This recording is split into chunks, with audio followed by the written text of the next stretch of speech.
Hey, Star Citizens, this is Ben, Rawcritics here. Trouble at the Drake. What does it mean? There was a teaser. I forgot when they actually aired it, but there was a teaser a couple days ago. And apparently the new Around the Verse that was released yesterday is called Trouble at the Drake. So, I haven't got a chance to see it. Just got back from a biz trip. So, let's check this out together, guys.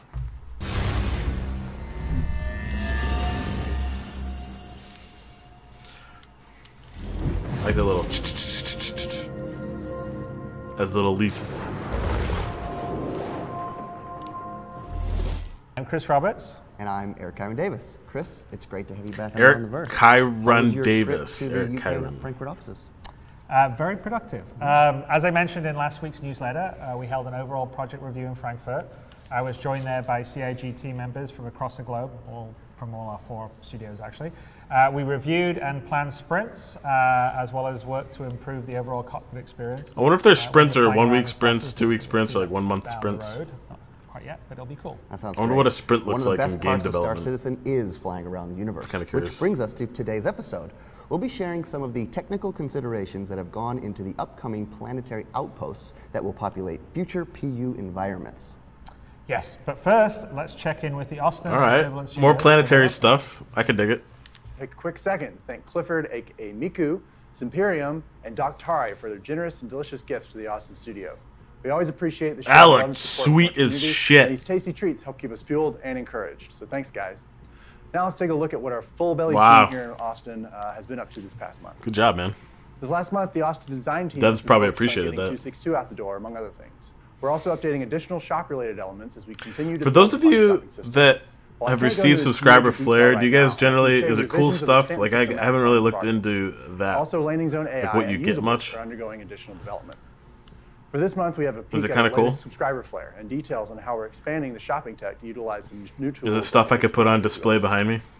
First, let's take a look at the new subscriber flare that will be rolled out in the coming months. I guess I'll find One out. of the new items is called the Vivid Display, which can display game locations holographically. Players can use the Vivid Display to find out more about. Oh, it's in-game stuff. Got it. Okay. Other flare items include a series of ship schematics, which will showcase the level of detail that goes into our ship design.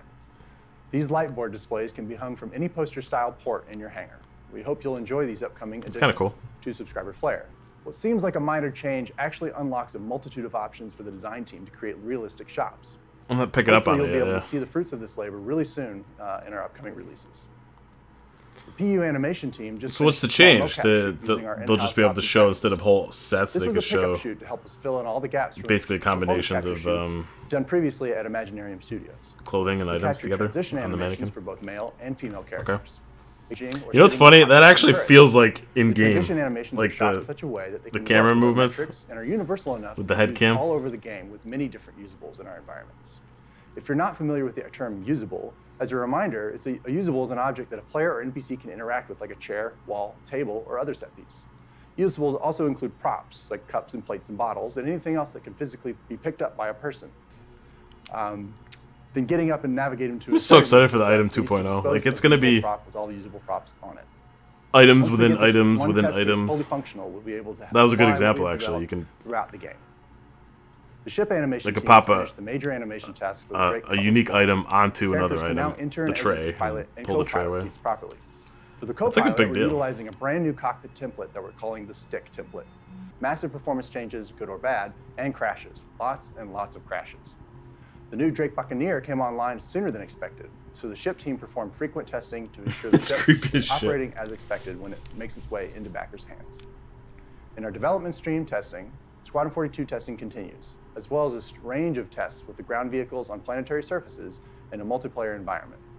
We've also been testing various development tools. Man, I gotta get a flight stick. Procedural Planet Editor, or PlanEd, and the Subsumption Editor.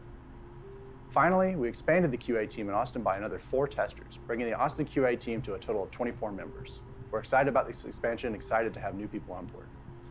Thanks for watching, guys, and for all your support. We'll see you in the Verse. Oh, hello. Fancy seeing you here. This has been one from Turbinent, and this is our Turbinent update for this month. Last week we were hosted by our friend Jared Huckabee and the community team. The questions and different things you want to know about Spectrum. And is that an original Miami Vice poster? This month we launched Spectrum version 032, which includes Spectrum. major performance updates to how we render messages and threads in the client. So hopefully this will allow you guys to switch faster between lobbies and channels, and should take way less CPU and render time that it used to do in the 031 version. So I'm hoping that you guys can see the difference already. 032 also brings 2 new features. You can now reorder your communities at the top left of the sidebar. All you have to do is you grab your community and drag it, drop it to the location you want to keep it, and we'll persist that across all your browser tabs and sessions. And so you can keep your favorite org at the top if that's what you want to do. Second feature is we work on the channel thread bookmarked. Now, when you see the subjects, we added thumbnail channels. You got your private messages. You got the forums being pulled in. This way, it's way more entertaining to view the channel list because you'll see. Like if you have like an invite, like a chat invite, you'll have. Does that pop in on the left-hand side there? View the media content. Or like a direct. Like game communication or something like that. Like is the voice fixes. Unfortunately, we're not quite done yet, and we're not happy with the fixes, so we had to roll them back from 032. The voice channels are going to be handled the same. 033. This should fix bugs on mobile Android that people have been encountering when basically typing into the chat on mobile Android. So we're hoping to fix that soon. And so nested threads will allow you to create a new thread and change the discussion type from a classic chronological thread into a nested discussion. So you can follow this gives us 2 benefits. A string. First, and so as we add all these features into the next Any word on how deep you can go? Ready to be able to shut down and archive the old forums. How many nested levels they'll support? Until we've expanded our categories list to bring all those discussions from the old forums in. We're not talking about an import, but at this point we're talking about recreating the subcategories that you guys enjoyed on the old forum inside the new system. So we're talking about shipyards, ship owner threads, and stuff like this. So as soon as we're able to do that, we'll be able to announce a date at which the old forums will go into archive mode. But we'll give you guys. Let me pause that for a second. What I heard was there's no import, so they're not going to import all the content, but they are going to create all the sub channels and stuff. So it'll look like the actual hierarchy will be the same as the forums, but they're not going to import the actual content. Question mark? Did I miss something? Plenty of notice before we do that. Starting to give you guys some updates on what we're doing on that front and how that shapes up, but we're only getting started right now. One important project that we're also working on that has done a lot of, has been seen a lot updated stats, updated ship stats. Updates. And so we know that the ship stats, how the back end. Do you guys like that the system, the web-based kind of specifications view and hollow viewer changes, blueprint, hardpoint, and so we're hoping that we'll be able to go it's pretty through cool. all of the current loadouts. I just feel like it's a little clunky, to be able to show you guys an update there. That's it for Turbulent. Thank you guys for watching. Now you can get the Buccaneer, Dragonfly, Herald, Caterpillar, and Cutlass until Herald. Yeah, so the sale. That reminds me, I got to buy that Herald. The Cutlass, including the updated Cutlass Black. I've been holding off too long. People often question the business ethics of Drake Interplanetary, so we decided to dig in a little deeper into what Drake's been up to. Take a look. Here we go. The takedown. Takedown piece. 70 years ago, Drake Interplanetary built the Cutlass in a gamble to win a military bid. Civilian use. Just because you can. I forgot about flyable model of the Cutlass to the public. We decided to find out. Posing as an applicant for their sales department, one of our reporters traveled to the Magnus system and sat down with Drake Interplanetary's long-standing CEO, Jan Dredge. We're going to see Jan Dredge? She was being recorded. Your resume is quite impressive. Audio. Assumed, this last interview is really more of a formality. Can I ask a question? Ask away. Unless they're salary related, that goes through HR. Of course, of course. I am curious about the Cutlass Black. Have you considered including mandatory background checks for buyers, you know, to avoid selling to criminals? Listen, what happens after a Cutlass leaves the showroom isn't my problem. When there's a murder, do you blame the killer or the person who manufactured it? After this audio was released, family members of piracy victims expressed their outrage. Our Cutlass Blue and Cutlass Red models are specifically designed for use by police and first the spin machine. they continue Drake interplanetary to save spin countless machine lives across the universe. Yeah, nothing wrong with that. No, not at all. Of course, the only thing better than a great ship is really having great places to fly it to. Yeah, that's right. And as Star Citizen grows, planets to continue to develop, we've started looking at ways to populate the amazing vistas with various points of interest you can travel to. So one of the cases is the planetary outpost that we've been giving you some sneak peeks at, and we're going to dive a little deeper into that now, so take a look. Modularly, we have to build them in that way. There's been a lot of material focused on the modular of environments we need across our universe. So once the concept the modular buildings lately, from Ian, we will start breaking that concept down into its constituent parts. Then we added we whiteboxed add-on pieces like the roof pieces, antennas, pipes, to get that extra silhouette read from a distance.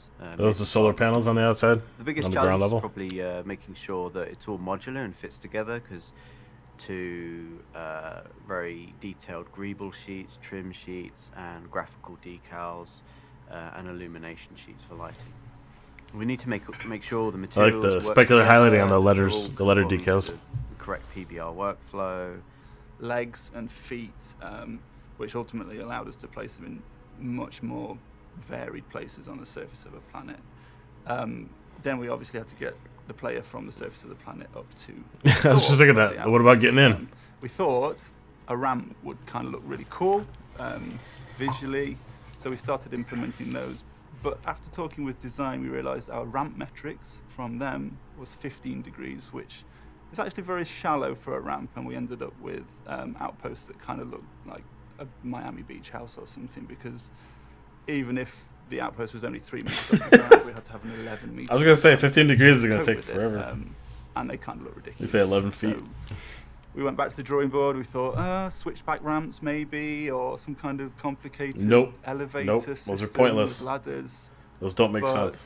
Ultimately, simplest solutions are often the best. Unless you're catering to and we ended up with stairs, very high tech, but stairs actually turned out wheelchairs to serve the purpose that we needed them to. Once all the final assets were made, we basically grouped them together into no handicap access groups, and brought them in. So there's walls, there's rooms. There's like, wouldn't it be cool if all the ancillary shit on these, like the antennas and all the other stuff that's built on it, a whole different layouts of the outpost, had some functionality? Bring each individual asset and each light and each vis area, they're all prefabbed up. So you drop a room in. This is why I get worried about this, because it's done, and it allows for more. Just because you throw a bunch of different stuff on top or inside, on the actual assets, then if it's bigger, it's more forgivable because they can do a lot with the insides. You know what I mean? They can, like that. Like, is anything on that surface or is anything up there functional? Can you do anything with that? Can you climb up to that tower and run a scan on 5 square miles of the planet or something? Like, many kinds of layouts within the same sort of theme and style.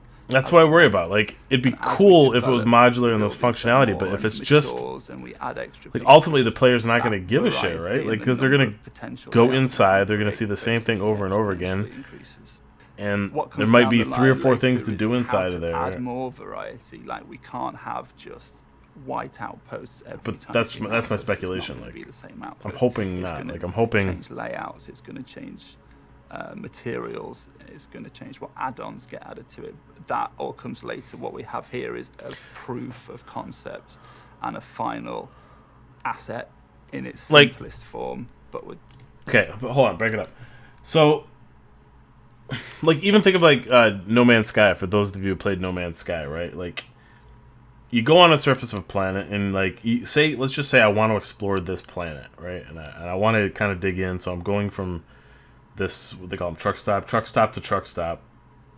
Like, what are the functional? What's my purpose for going to for exploring this whole planet? Let's just assume there's no missions there. You know what I mean? Like, what is a functional reason I, as an explorer or as some other purpose, like, okay, maybe we'll find some minerals or something. If, like, you're mining planet side, that's cool. But aside from that, you know what I mean? Like, what's my function for looking for another truck stop? Looking for another place to rest my head, or I don't know. You know what I mean? Like, isn't that the story beats that we're missing right now? Of like, if these are going to be modular and these are going to look somewhat different or somewhat the same, because you will start noticing patterns over time. You know what I mean? Like, they're all boxy. You know what I mean? Like, it's that kind of truck stop. Let's just take this design. It's all boxy, no matter how you look. You look in it, there might be 3 branches, rooms, or it might be 3 long, or there's different combinations, but it's ultimately all going to look a lot the same after 30, 40 hours of gameplay, right? So what's my reason for exploring a planet surface? Like, hitting up another truck stop. Is there something in the truck stop that's unique, that can provide a unique thing for me hitting up my 3rd truck stop? I guess that's kind of what I'm after, what I'm looking for now. Like, it's cool they're kind of breaking down the modular stuff, and it's looking like they're doing a hell of a job and the best they can with the modular stuff, and making it look unique enough. But ultimately, what's the point? Why am I gonna go? Why am I gonna? Yeah, well, I already asked the question, so interesting. All right, let's hear them out for the rest of it. From like, okay, there may be like a unique mission giver there, which is like a to it going through into production. Fetch this or kill. The team has made additional design choices and visual choices to improve the design, but then this is a good time to just like, wouldn't it be cool if like you're at a truck stop, right, and there is like a unique terminal there that specifically calls out a very unique location. Let's say like 5 minutes to the west of that truck stop, there is a handcrafted, it's not procedural, a handcrafted cavern, right, that you can go in, and it was like a depot for someone hit it like pirate style, like a bunch of stuff there. You know what I mean? Like, and they logged it, in this computer. You know what I mean? Like, something specifically unique to this location that makes it worth, like, there's an absolute payoff, even if it's only one thing. Hopefully it's more, but even if it's only one thing, there's a payoff for exploring and delivering my body to a different location, rather than just okay, take another look at it and seeing how it's working. So initially, when I was looking at it this time, I saw the real importance of how we're going to integrate these things. So, or or if like you're working with people and you need, for some reason, you have to triangulate. Oh, that'd be awesome, right? Like, say there's like you all have like a location, or there's maybe like a mission, or it's a tip, or it's like you get it from the info running crew. You get like a tip that on this planet, in this 60-mile radius area, that there's something located in that 60-mile radius. So you and your friends maybe go to different outposts, and you're using your info running skills, are able to triangulate, right? You all have that general signal, but then you can all through whatever devices, maybe there's like a radar device or something, some sort of scanning device in maybe certain truck stops. So that's a reason I go out to a certain truck stop. Someone goes 40 miles that way. Someone takes a ship 32 miles that way, right? And you all, and maybe or maybe not, the truck stop has one of these scanning devices, so you have to find one that does. And you guys triangulate. There's some sort of triangulating mechanism to actually geolocate a particular mission point or mission area, or hidden cache of supplies. That would be a functional reason for that. So that's cool. Just to kind of describe that end frame. All right, so they got So working with what they'd already produced. See, that looks the integration on that looks sick. It's on its stands. It makes sense, and it's got nice art stage of production. When I receive these visual target, the first thing I try to understand is how those. But give me a reason to go there. Elements have been built. Just to emphasize. How are the modules been?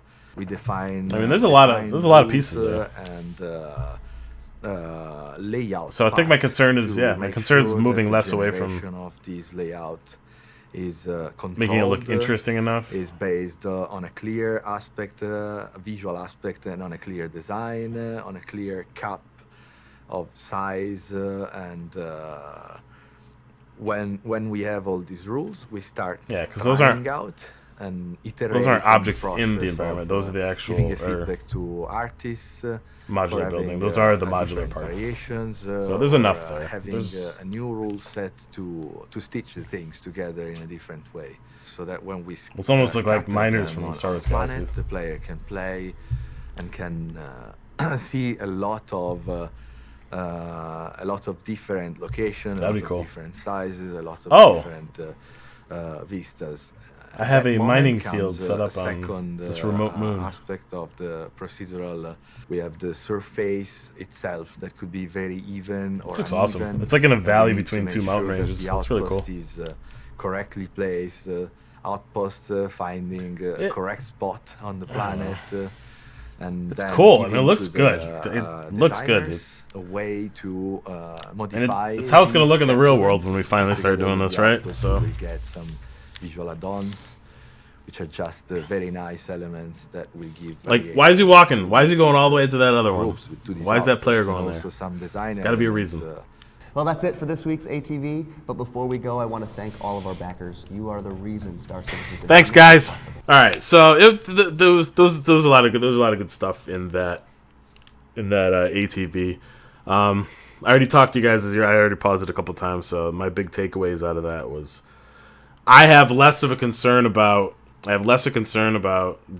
modularity of the buildings now, because it's not like boom, boom, boom, boom. You know what I mean? And then like random populate plants and pictures and shit like that inside. So I have less concern about that because the modularity pieces that he was pulling apart during that thing was a lot more complex than I originally thought. So there was portions of walls that he was pulling apart, and like the connections and the maybe the different kind of like separators between the different rooms were modular themselves. So anyway, I think I have less of a concern about that.